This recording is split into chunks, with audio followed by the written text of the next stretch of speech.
Hello students, now let us discuss mass number.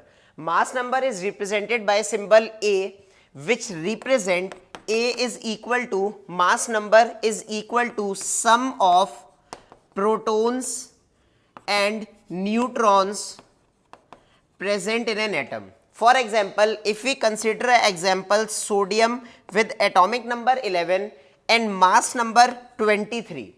Here 11 is the atomic number which mainly represent the number of protons present in sodium. Here 23 represent the mass number which is represented by symbol A, which corresponds to number of proton plus number of neutrons. Here number of protons plus number of neutrons is equal to 23 because mass number represent the sum of protons and neutrons. Since we all know that here 11 represents the number of protons, from this equation number of protons plus number of neutrons equal to 23, number of neutrons can be calculated.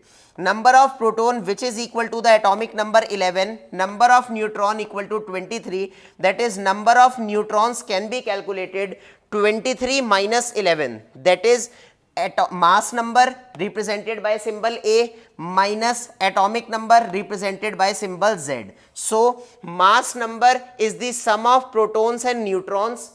Number of neutrons can be calculated by subtracting mass number from the atomic number. So this is all about the mass number. Thank you.